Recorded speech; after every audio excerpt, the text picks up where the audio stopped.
Welcome back, YouTube viewers. Just a quick update on my 100-gallon aquarium build.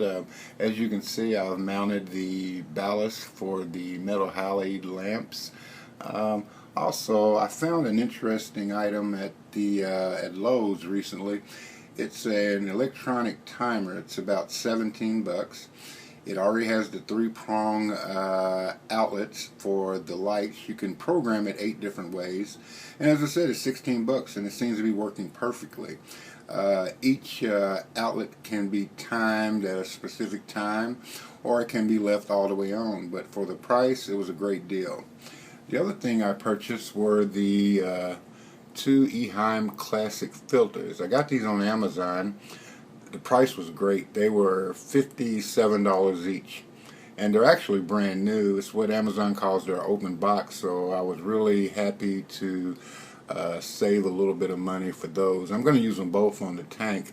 One is going to inject the CO2, and so the other one's just going to be simply the filter. But thought I'd give you a brief update on those. So I saved a little bit of money. Actually, for 100 bucks, I got 2 filters that would have been over $300 plus shipping. So it was a great little deal on those.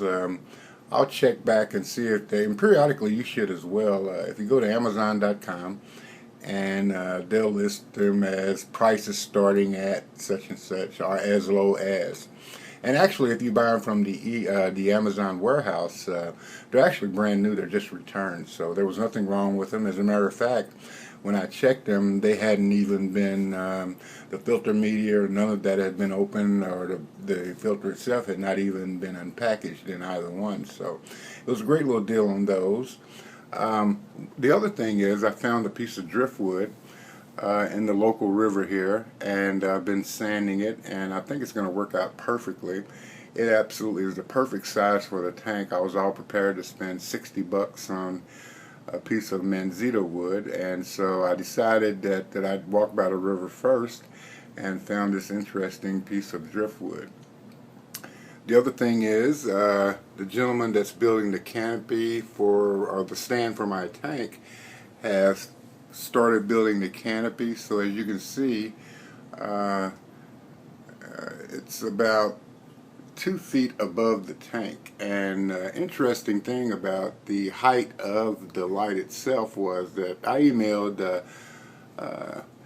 the ADA site, and I knew that raising the light would cause the light to arc more over the tank, but the other interesting thing that they told me was also that having metal halide lamps too close to plants can burn them, and I wasn't aware of that. And so I thought that was an interesting piece of information I'm happy to pass on to you.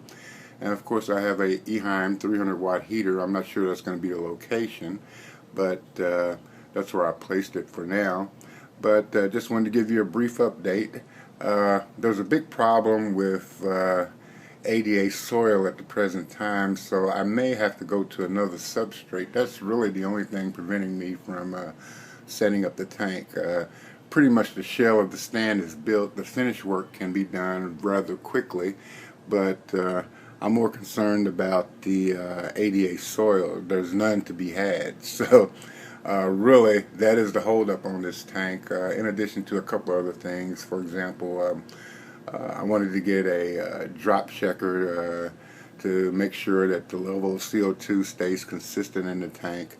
I already have the Inline Co2 Diffuser from Greenleaf Aquariums, and it's doing a great job on my 75-gallon tank, so I'm going to use it here as well. But it really does, I mean, it really diffuses the CO2. I mean, I use less CO2, and the dissolving rate is much higher, I believe.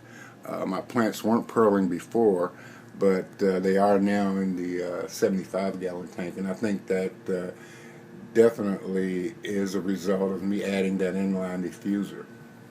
So don't want to hold you guys too long, but I just wanted to give you a brief update on the tank, and thanks for viewing.